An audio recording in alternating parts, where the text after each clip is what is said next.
Hi, this is Kanaya, and today I'll be reading chapters 9 through 12. So, yesterday I read chapters 5 through 8, and chapters 5 through 8 is where they play a little spooky game. So, let's read chapter 9 and see what it's about. Chapter 9 Trouble. The boys stood breathlessly at the end of the footbridge, staring at the spot on the hill where the cowgirl had been. The sheriff said that if anyone sees the cowgirl, he's going to call his office right away, said Wally. Are you nuts? Said Jake. He'll want to know exactly where and when we saw it. What do we say? That we were outside the Molly's basement window between 11 and 12 at night? Maybe we should just tell Dad. Dad, Wally said nervously. Now both Jake and Josh turned on him. That's even worse, said Josh. We were not only at the Marley's basement window late at night, but we crawled out our bedroom window to get there, Jake said. There seemed to be nothing left to do but go home and crawl back up to the tree. What happened after you started tapping on the water pipes? Asked Annie as they made their way up the path, looking over their shoulders from time to time. Did you hear any footsteps above you? Not really, said Tony. Did you see any lights come on? No, said the others. Well, even if nobody heard the tapping, at least they didn't catch us, said Steve disappointedly. You closed the basement window again. You closed the basement window again, didn't you, Tony? Sure, but you didn't lock it, said Wally. Of course not. How could I?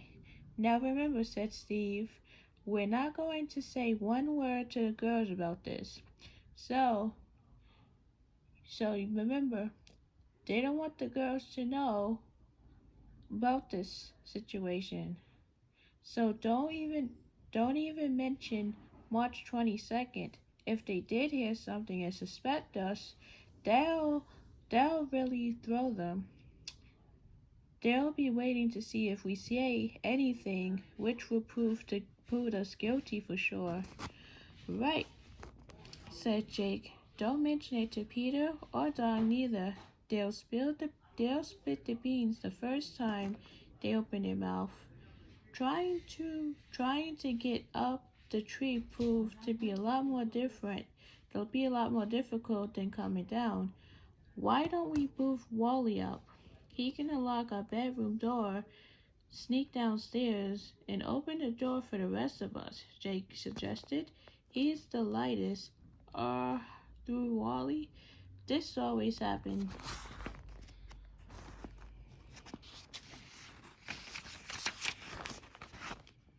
No matter what the screen, Jake or Josh thought it was Wally who got suckered into doing the dirty work. If this is so simple, how come you didn't all go out the door to begin with? Wally asked. Because they didn't want us to hear them. That's why. They didn't want us to hear them. That's why. They didn't want us along, said Bill. Right, said Denny. They could just climb up the stupid tree and open the door themselves.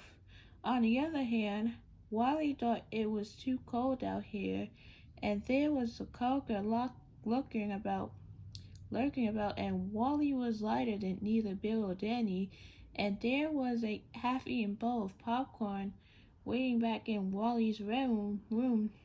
If someone didn't crawl in the window and open the twins' door from the inside, his brothers would be out here all night. Oh, I'll go, he said. Give me a boost. Jake and Josh linked arms to form a step, said Wally, climbed on top, and grabbed the lowest limb of the maple and shined his way to the third branch just outside the twins' window. He felt for the window ledge. He went for the he felt for the window ledge, and then for an open window. Hey, he said, the window's closed. You jerks, Jake called up. You guys must have closed it behind when you followed us. We didn't come through your room, cried Danny. Your door was locked, remembered? We came down the stairs. Then double duh, said Steve. There's no there's there's this is a no-brainer. If you came out the front door, then that's the way we'll go back in. Wally come back down the tree and they walk around in the front of the house. Now remember, said Jake, when we get inside, the second stairs from the bottom really squeaks. You have to step over it. If Mom gets up, we'll just say we got hungry and went down to get some crackers or something, said Josh. So this is a big point, like they don't want the mom to know that they was maybe they probably did something sneaky or did something like spook. So the boys went softly on the porch, said Wally. Reached for the door handle. Wait a minute, said Jake. If the window was closed, that means somebody can get in our room somehow and closed it after we left. But we locked our door, said Josh. Oh, uh-oh, said Tony. Maybe the window slammed down all by itself, said Steve, hugging himself with the arms. Come on, I'm cold. Wally tried the door. It's locked, he said, turning around. He says, you jerks, Steve said, facing the younger boys. You must have locked it behind you. We did not, Wally insisted. I made sure it wasn't latched. I'll bet Dad got up and locked it. Wait a minute, said Tony. I've got an old skeleton key. Maybe that will open it. He put his hands in his jacket pocket, and then his jaw dropped. It's gone, he said. My horseshoe key chain is gone. So they trying to figure out how they get. We're just trying to figure out. So they're trying to figure out how they're gonna get in the house, cause there's no key to unlock it, and it shows like. So now this is a tough one.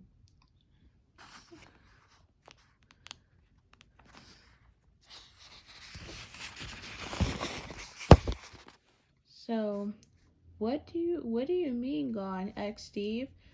Gone as in gone, Tony said. It had my bike lock key on it too, and a key to a house down in Georgia. Well, we are in deep, deep doo-doo, said Bill. Suddenly the porch light came on, the front door opened, and there stood Miss Hatford in his striped pajamas. Well, well, well, how nice to see you, he said. Won't you come in? May I offer you something to eat? One by one. So they was lucky. So let's see. So they was lucky that someone was in the house. But if there was nobody there, they wouldn't be able to get in, or so now they wouldn't be able to have the key to get in. So they was glad. So one by one, the 7 boys filed into the house, the Bensons with their eyes on the floor, the Hatfords wishing they were anywhere but there. How did you know we were gone? Josh asked. How did I know you were gone? Well, first of all, there was a crash from your room, and when I went to investigate, the door was locked.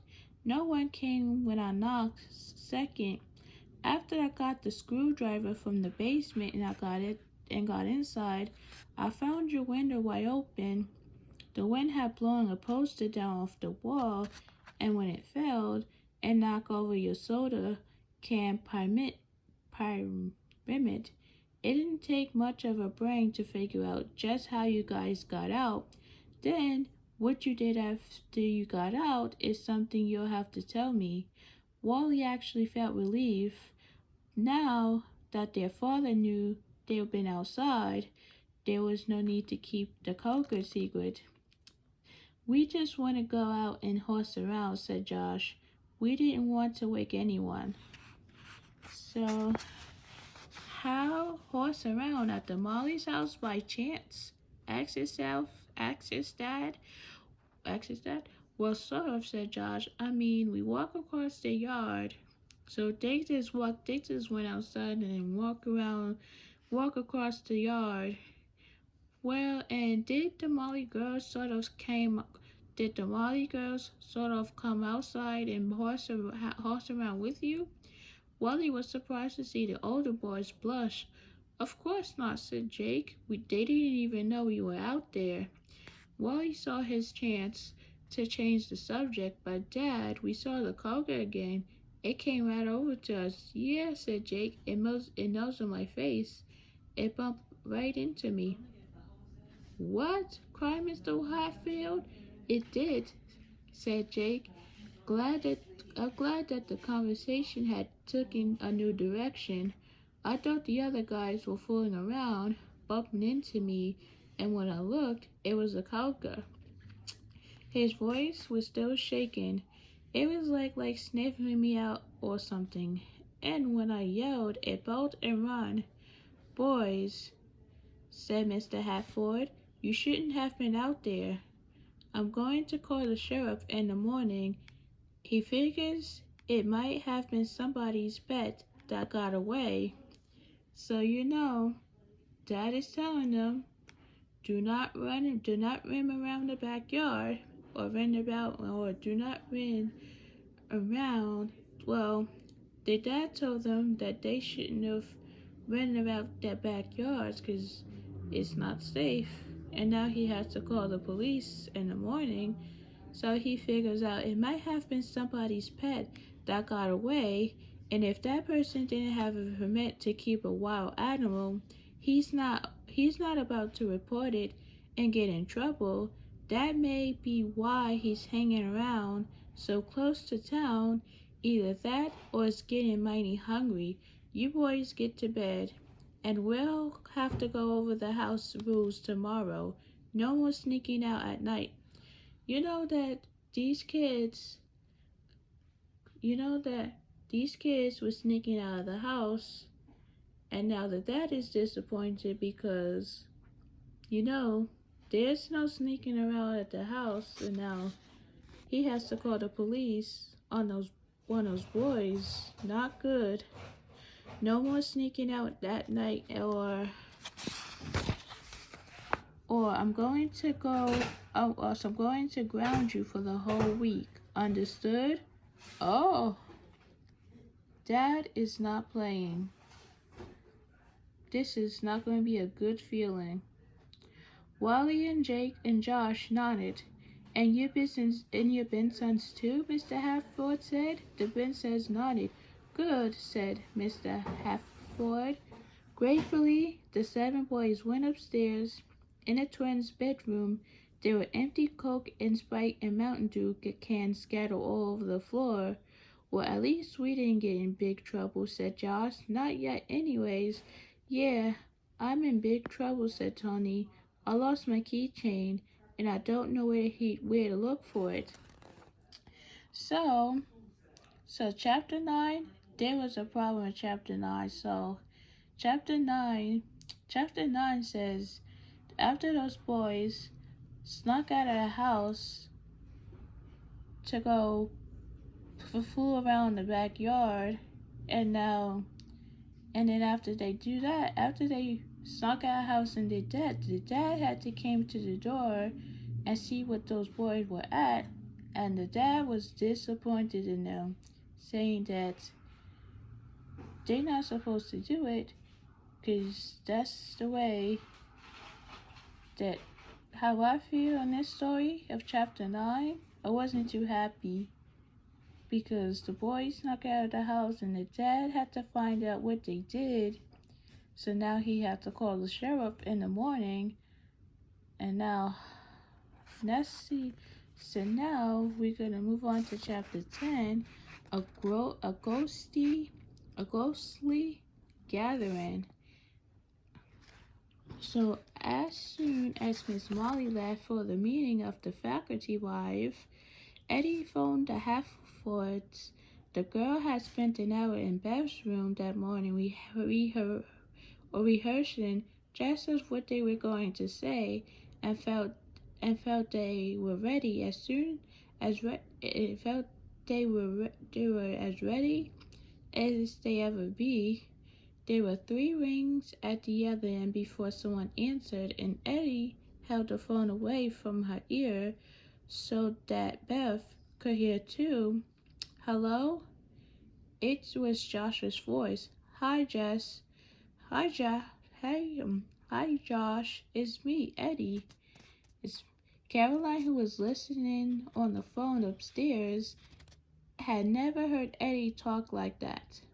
Her voice was low and soft and scarce sounding, and her voice waved a little at the end. Oh, hi, said Josh. He sounded cocky, confident. I just wanted to say that Tony was right, Eddie went on. About March 22nd, the house is haunted. Caroline have muffled voices at the other end of the line, and then a click as though someone was picking up another phone somewhere in the Hatford's house. Caroline thought she could hear another person breathing. Why, what happened? Josh said at last, and Caroline could almost see him smiling as he said it. Oh, it's just too scary, Eddie continued. Dad's at the college, and Mom's at the faculty wife meeting. To tell the truth, we're a little bit scared to be here alone. Do you suppose you guys could come over for a little while? Now, there were excited whispers at the other end of the line. Caroline was sure of it, even a muffled laugh. Then Tony took over the phone. Eddie, Eddie. This is Tony. What happened? Did you hear something or what? Yeah, but please come over till Mom gets back, okay? Eddie pleaded convincingly. Sure, we'll be back. Sure, we'll be right there. Tony said, hung up. Caroline came downstairs to her sister. Eddie, Beth, and Caroline bent over double laughing. It's no time at all. It seemed they saw 9 boys coming up the hill from the footbridge. Look at them, said Beth. They even brought reinforcements. They've got Peter and Dog with them. Okay, now get ready. Wipe those smiles off your faces, Eddie said. Then the 3 girls went to the door, looking frightened. It was like being in a play with her sisters. Caroline decided she wondered if she had ever had so much fun. Well, yes, she had. When they first had moved to Buckman, for example, and they knew the boys were spying on them. When Caroline pretended to be dead, and her sister had carried her to the river and dumped her body in, or the time the Hatfield boys had locked her in her tooth shield, and when they opened the door at last, Caroline had pretended to be Ribbit. Oh, the stage where she belonged, most definitely. The boys Caroline could see were trying hard not to smile, all except Peter and Dog, who didn't have to try at all because to them there was nothing to laugh about. Alfred obviously didn't have a clue. Beth pulled them quickly inside. We are so glad you're here, she said. It's been so scary. Tony and Steve were even nicer than they'd been at the day before. Everyone sat down in the living room. Peter and Dog with wide eyes wanted to hear what had happened, and Danny and Bill looked straightest of all because they were trying so hard to keep straight faces. Their mouths kept twisted into ghostly shape. "Tell us what happened," said Steve. "Well," Eddie began, her voice trembling just a little. Caroline was terribly impressed. She had no idea. She had no idea her sister was a good actress. She was even a little envious. Caroline was afraid to spend the night alone after what Tony told her, so Beth and I got in bed with her just in case. Caroline saw Jake nudge Tony almost imperceptibly with his elbows. Beth took up the story.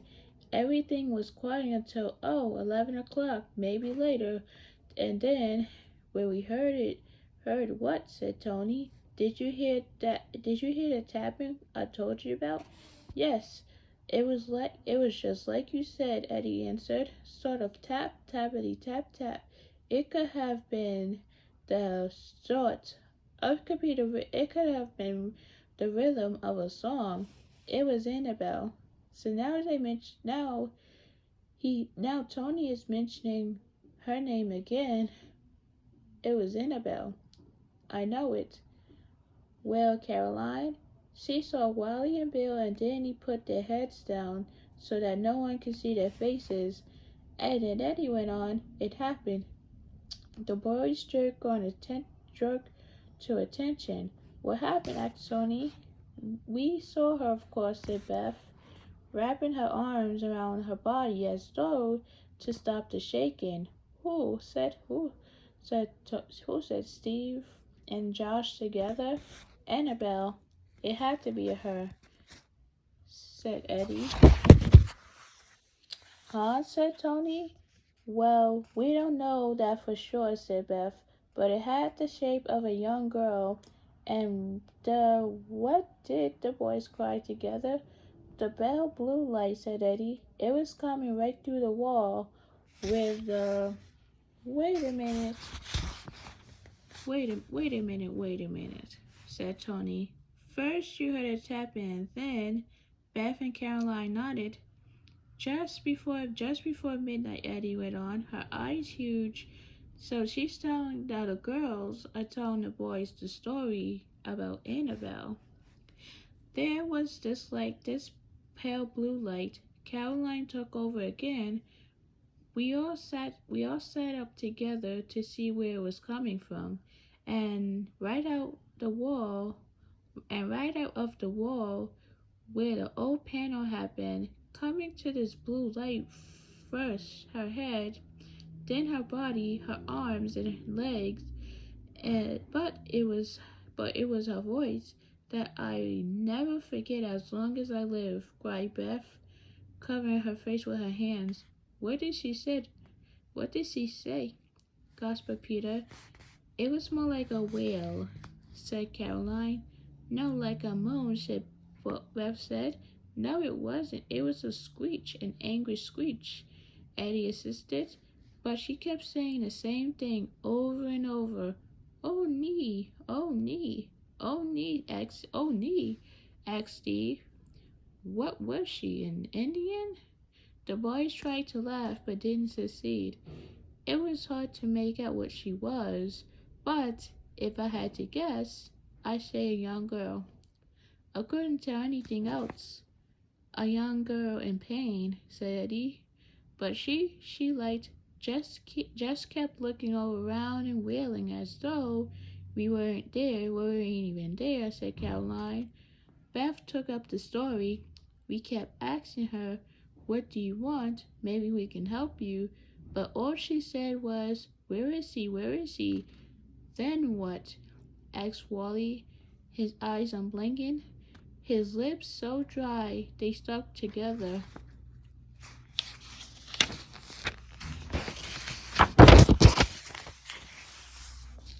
Then the light moved, all seeing around the room like she was looking for something, said Eddie. "Oh, someday," said Caroline, and then she cried, "Oh, nee," and disappeared, said Beth. "But this is a spooky park," Eddie told them. "As soon as the blue light faded away, we turned on a light. We were so scared."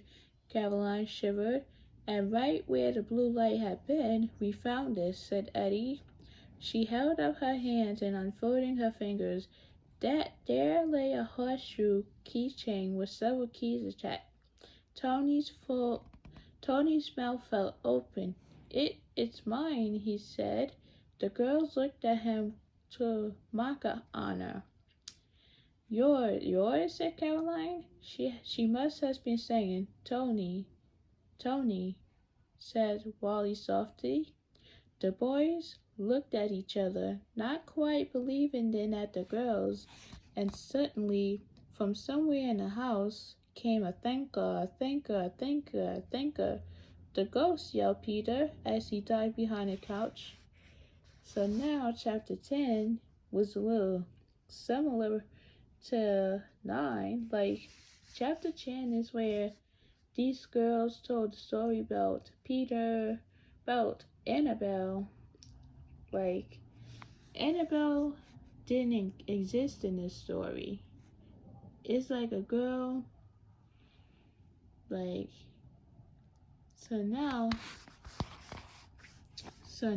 going to 11, like chapter 11 is chapter 11, what's next? Or we say chapter 11, what's next? What's next? What were he and his brother and his friends doing over here? Wally wondered. Why did all their tricks on the girls seem to backfire? There probably was a girl named Annabelle who had once drowned in the Buckman River. There probably was a sister who had failed to save her and who lived in the Benson's old house. So there probably was a ghost too, and here it was, in that very house where the thinker came again. "Jake," he said, "maybe we should go home." "Don't leave us," cried Caroline. "That was for real." "Caroline," yelled Eddie. "You mean this other stuff was all a joke?" asked Steve. Thinker came from the... Like, how is this a joke? Like, this is not even real. Come from the walls again. And then the sounds of soft footsteps coming around the side of the house. Peter and Dora were both behind the sofa now. Suddenly, knock, knock, knock, Caroline felt as though she had risen 3 inches off her chair. Who's going to answer?" asked Tony. Knock, knock, knock, came the sound again. Eddie slowly got up from the sofa. She moved noiselessly across the rug and out into the hallway, and finally, taking a deep breath, she grabbed the doorknob and pulled the door open. A deep voice said, "Molly?" And as the Mollys and Halfors and Vinces gathered around behind her, Eddie found herself looking into the shadowed man, a face of a man, and a dark uniform and cap. "Yes?" "Upshur, County, Water, and Sewer," the man said. "Your dad called this morning about the noise in the water pipes, and I just blend the air out of them at the meter. I think they'll be okay now, you could tell them." "Okay, Eddie," with fear showing in her voice. She closed the door and turned to face the others. "Of course, air in the pipe. We knew that, begged Tony. So the sheriff stopped by the house and heard that his dad called the sheriff and see what was going on. We saw them do that once out in our yard," said Steve. "Well, if you knew that noise was doing it, if you knew that noise was just the utility company draining air from the pipes, why didn't you say so?" Eddie demanded. You were just as scared as we were, and you thought you could scare us. What do you mean? Asked Tony. Ha, said Beth. I'll take you home again, Kathleen, my eye. Huh, said Steve. All that talk of a drone in 1867 and somebody singing that song wasn't even written until 1876, I checked, and Annabelle's body was found near the road bridge, my foot, said Caroline. It was, said Tony. The road bridge wasn't there in 1867, said Eddie. I checked that too. And this house wasn't here in 1867 either. Your story has more holes. Your story has more holes than Swiss cheese, Tony Benson. The boy starting to grin. But we had you going, didn't we? Laughed Steve, playfully swatting at her with a newspaper. Sort of, sort of had you wired, cycled. You were scared enough that you were all three squeezed into one little bed. You said so yourself. And we had you going when I told Annabelle had your horseshoe keychain, said Eddie. We found it in the basement. You should have seen your face, laughed Caroline. You should have seen yours when that man knocked at the door. Yeah, said Caroline. It takes a lot to scare us. I'll bet you would have been scared if you.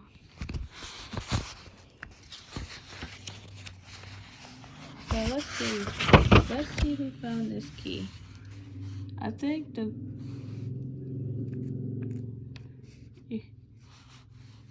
So I think they. So I don't know if the boys found it or the girls found it. We wish, but let's see. If I'll bet you. Let's see. I'll bet you would have been scared if you've been with us outside your house the other night, said Wally. Well, yeah, said Jake, eager to be part of the conversation. We were waiting for Tony to crawl back out of your basement. Ha ha, ha ha, Beth said, when the cougar came right up to us and brushed against me. Really, said Eddie. Wow, cried Peter and Doc. We barely got Tony out in time and ran like mad. And said Steve.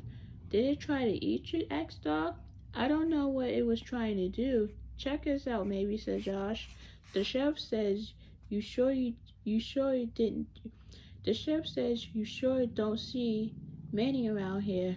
Dad thinks maybe something rides it as a cub and it gets loose or something, because cougars don't usually stay off by themselves. Nobody spoke for a moment. Wouldn't be something if we caught it, said Steve. We already tried that.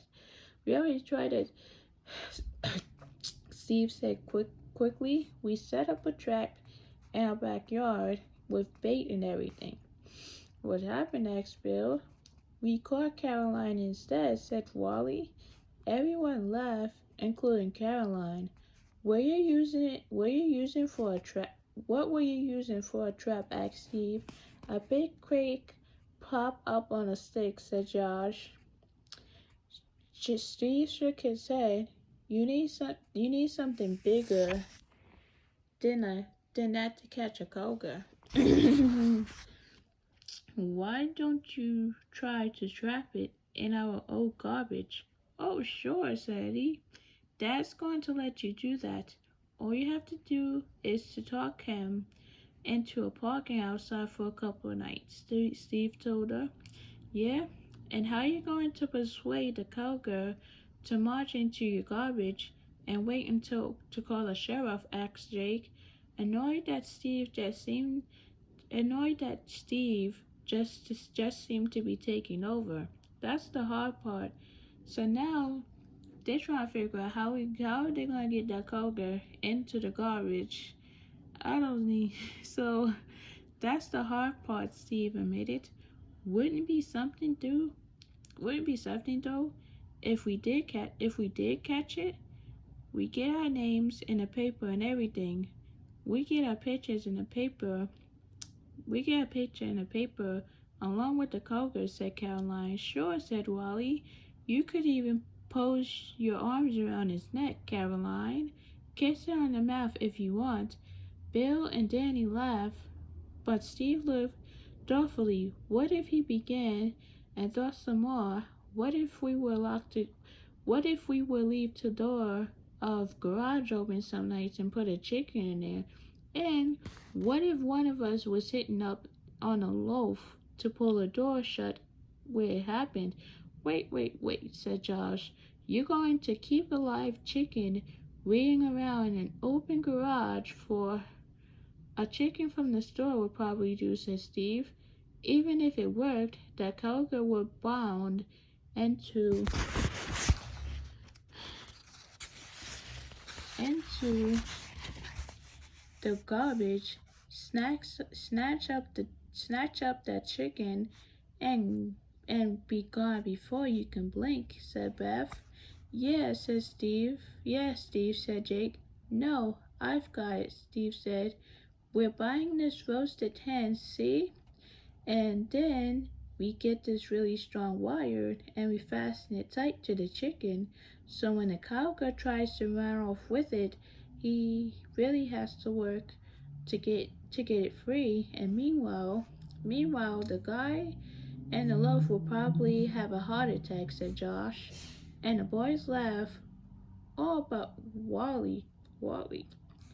He could he could see it coming. Everyone else would just set up the trap and get stuff ready, but he gets stuck being a guy in the loaf. It always happened that way. His brother seemed to be able to talk him into anything, and when the bench is on his case too, he wouldn't have a chance. Even if that worked, Steve, how would that guy in the loaf get the door closed in time? Asked Josh. He'd have to do it in front of the window. And the loaf, Steve said. The minute the coca got inside, he have been able to lean out the window and turn the latch. Are you nuts? That's a 15-foot drop, said Wally. Tully looked over at the girls. You haven't changed the latch over the garage door, have you? No, said Beth. The door of the Benson's garage were more like the door of a barn. Above the large door was a window in the lofty. The door itself had two sections, each covering half the opening, and when we came together in the middle, a metal piece on one section fit over a latch over another. When someone turned the latch sideways, the door was fastened and couldn't rattle and bang in the wind. What a guy would need to do, see, Steve continued, it'd leave just half the garage door open, and the minute the cougar got inside, he could reach down with a fishing pole, push the half of the door shut, flip the metal piece over the latch, then knock the latch sideways using the pole. Yes, then what? Asked Wally. Then we call the sheriff to tell him you're trapped in the garage, said Tony, grinning a little. Dad said if any of us sneak out again at night, he'd ground us for a week, said Wally. Who's the lucky guy who gets to way up in the loaf for the cougar? Who says it has to be a guy? Eddie challenged him. Okay, if it could be any of us, except Peter or Doggy, said Tony, and he immediately turned to the two young boys. You guys aren't to say one word to anyone about this, understand? Not a word. Not a word. We won't, said Peter. What do you think we are, babies?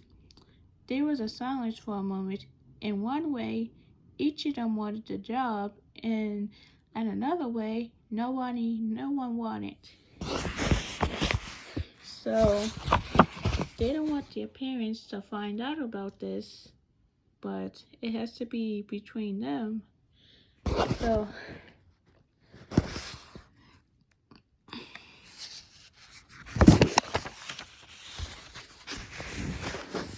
So I've got it, said Jake at last.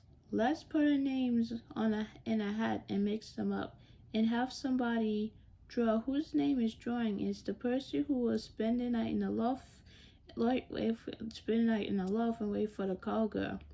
Beth got a piece of tablet paper and tore it into 10 pieces, and all about Peter and Dog wrote their names on the piece. They folded them once and dumped them in Eddie's basement cap. Eddie bounced the slippers of paper around a little, then held the cap above Peter's head and asked him to draw one. Peter reached up, his fingers closed around a slip of paper, and he handed it to Eddie. She unfolded and read the name aloud, Wally. So now they're saying they want to write the names to put on a hat, but so now whoever have the name drawn on it will be staying in the loaf. So now we're gonna move on to chapter 12. So chapter 12, getting ready. It was raining again on Thursday morning. Not a shower, not a thunderstorm, just a steady cold rain from a steady gray sky.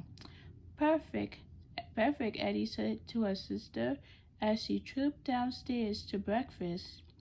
Even more perfect with that Miss Molly was looking out the kitchen window saying, "Poor Miss Hatford, imagine having 9 boys cooped up inside your house on a day like this."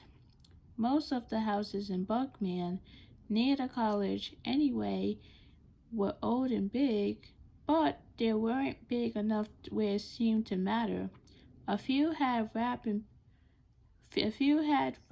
around porches, but mostly had no family rooms or rough praise when not allowing the parlors. The basement of a Victorian house was like to be damped with window sills and summer lawn furniture rakes and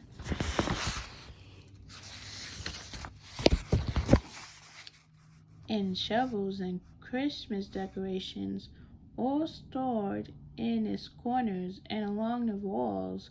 The old Benson house where the Molly was staying now had a basement big enough for a ping pong table, but not much else. Eddie went to the window and stood behind her mother.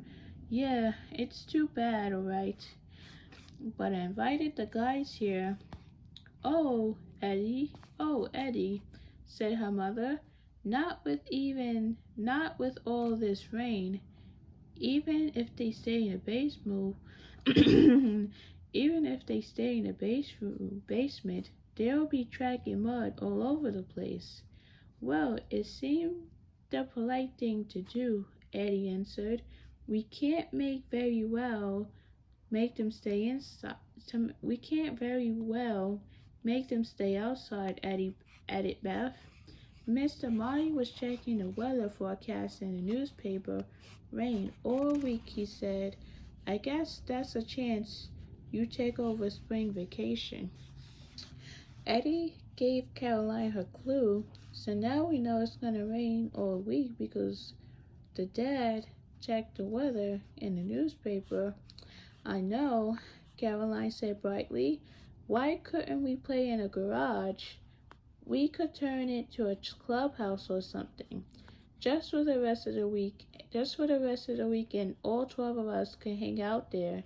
Miss Molly turned from the window and looked at her husband. "You know, that's not a bad idea. I'd rather have mud out there than on my rugs." "Okay," said Coach Molly. "When I get home this evening, I'll park underneath the sycamore, and they can have the run of the place. Beth raised her eyebrows in a victory signal as soon as the girls concluded that Miss Hatfield had left for his job at the post office and Miss Hatfield had gone to work at the software store. They phoned the boys. Josh answered. "We on," said Eddie. "Dad said we can hang out in the garage." "Way to go," said Josh. "We'll be over." So Dad gave them permission to hang out in the garage while his dad and his other mom and dad goes to work. So it was an hour before they got there. However, Peter and Dog looked very sleepy. Peter, in fact, was still wearing the bottom his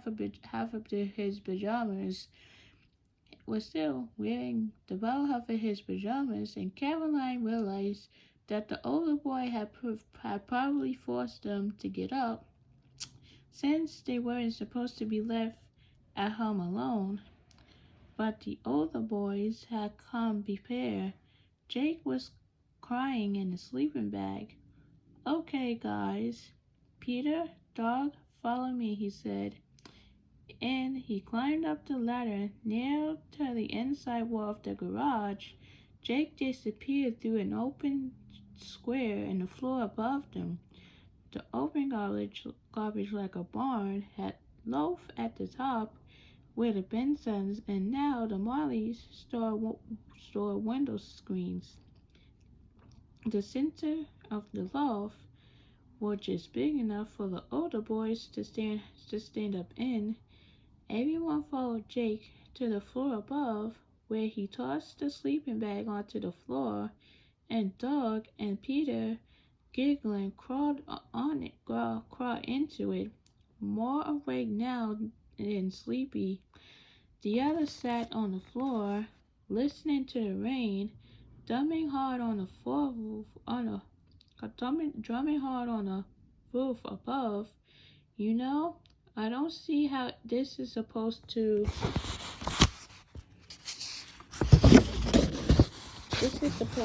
work," said Bill. "Suppose we lower the cargo into the garage. Suppose Wally does hear it down below.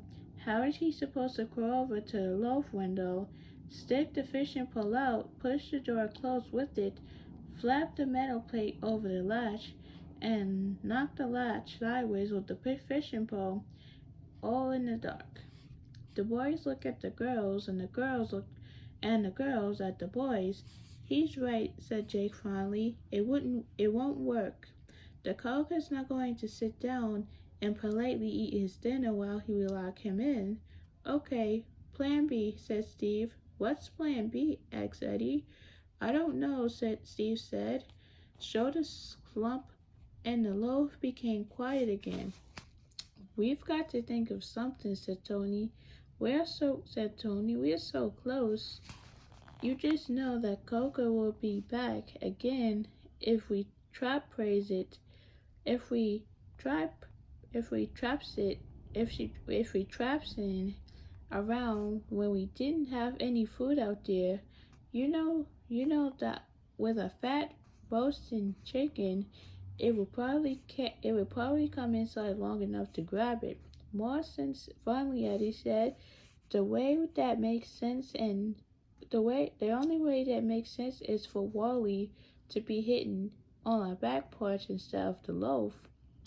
He'll have to be watching every minute. As soon as he sees the cougar go inside, he runs over, slams the door shut, and locks it." Wally gave a small whimper. "Yeah, but what if Dad sees him on our porch?" said Beth. "Listen, Wally, you have to hide it out in the loft until we give the signal that Mom and Dad have gone upstairs," Eddie said. "We'll flick Beck's light on and off 3 times, and that means the coast is clear." She looked at Tony. "What time did the cougar show up the other night?" "Between 11 and midnight." then that's probably when it would come again. Wally looked plaintively at his brother. There is an awful lot of probablys in this plane. What if the coker didn't show until 4 in the morning and I'm sound asleep? What if I'm half frozen? What if it's so dark he comes around and I don't see him? And if I don't even see him, I'll sleep with Caroline tonight and leave the light on in my room, Beth said. It shines out on the space between the house and the garage. If there's a tasty chicken inside, I don't think a little light will stop the cougar from going after it. Where do we get the chicken? Asked Danny. We'll go to the store this afternoon, Eddie told them. How much is a chicken? So they're going to the store to get the chicken, but they still trying to figure out where they're going to put this cougar.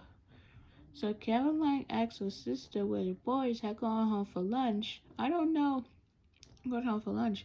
I don't know, said Beth. A couple of dollars maybe. How much do you have, Eddie? Enough to buy new gloves before baseball tryouts. But not much more, Eddie said. What about you, Caroline? We already spent some money on wallpaper, remember?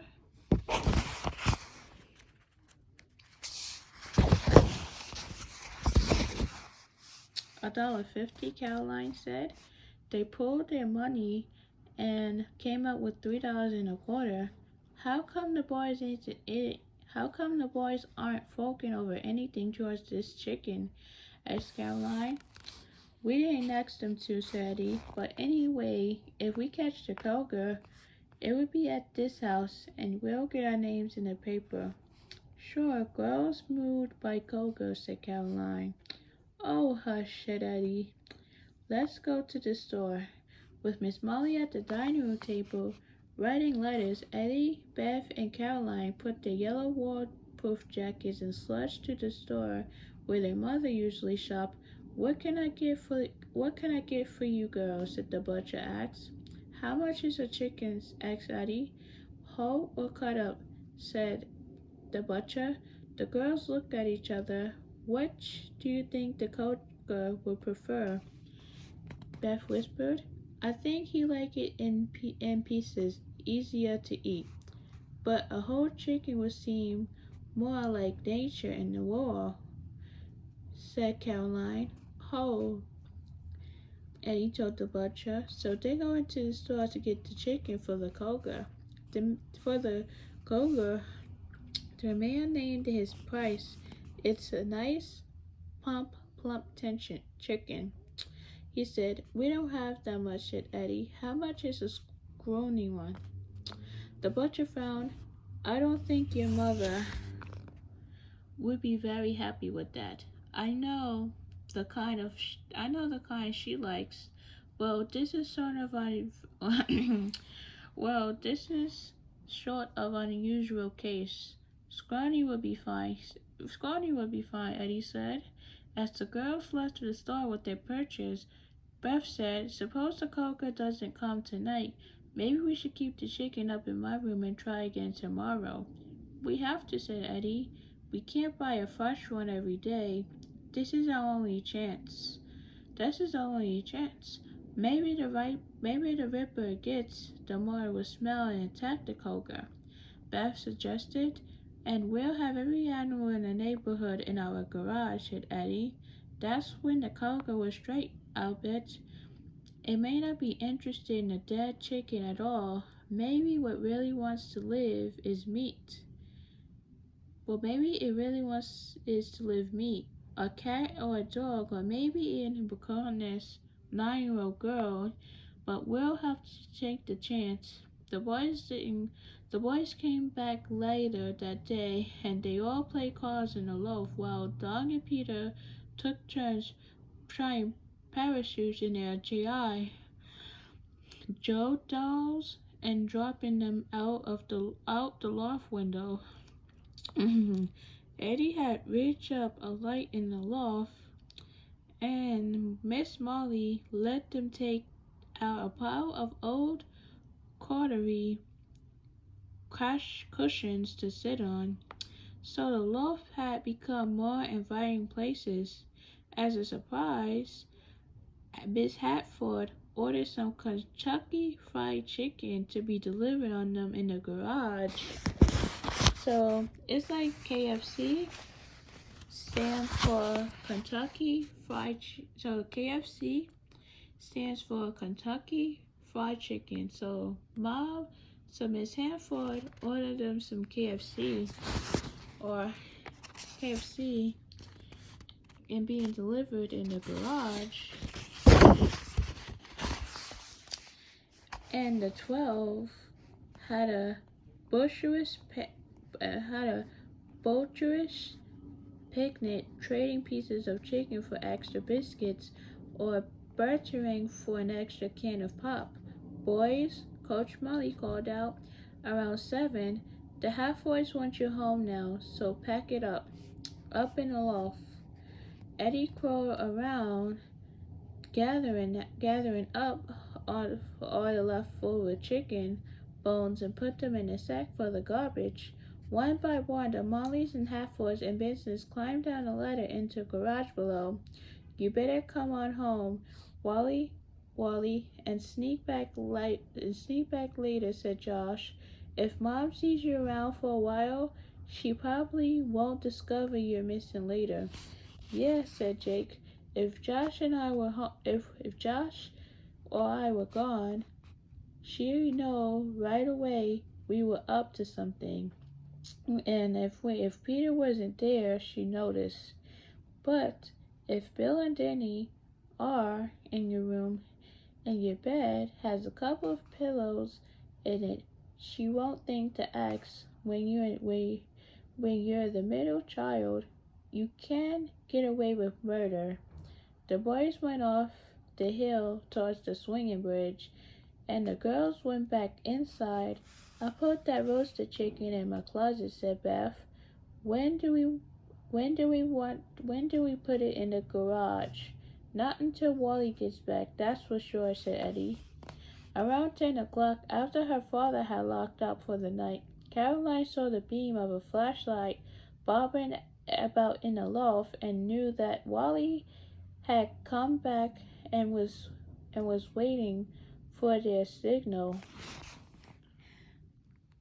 Good grief, said Eddie. If Mom or Dad look out and see that light, they're going to go out there and send Wally home. Caroline, go tell him to turn off the flashlight, would you? What about the chicken? Caroline asked. It's under the sink now.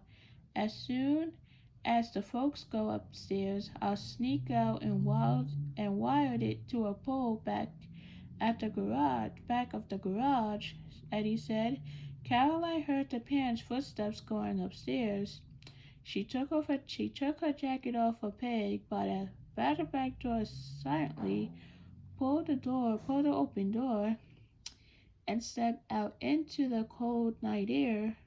The light from Benson's window made a large square of yellow light in the space between home and garage. It wasn't so cold out. Wally shouldn't complain about having to do guard duty on the back porch. If her name had been picked up out of the hat, she would have done it without any grumbling at all.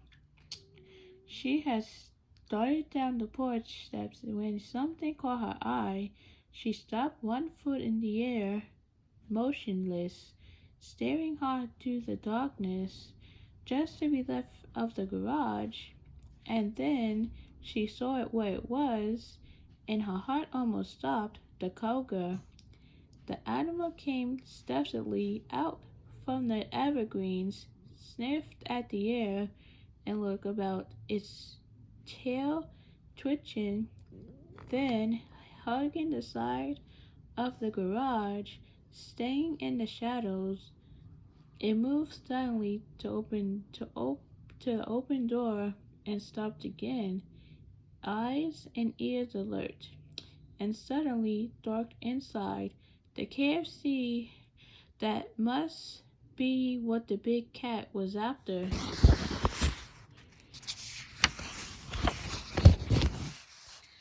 Caroline thought wildly, thinking of the chicken bones in the stack at the back of the garage. She didn't even stop to think. Noiselessly, she leaped off the steps, her heart pounding in her ears, rushed to the garage, and flung the door closed. So, chapter 12 is when they spend time with the garage, having lunch, and it was time for they hung out at the garage until it was time for them to go home. And after they got home, they slept. So let's see.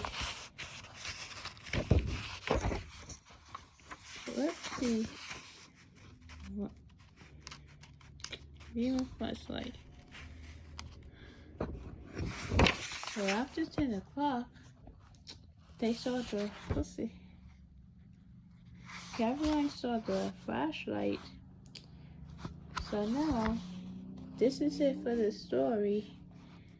But tomorrow I'll be reading chapters 13 to 16, which is going to be the last part of our chapter.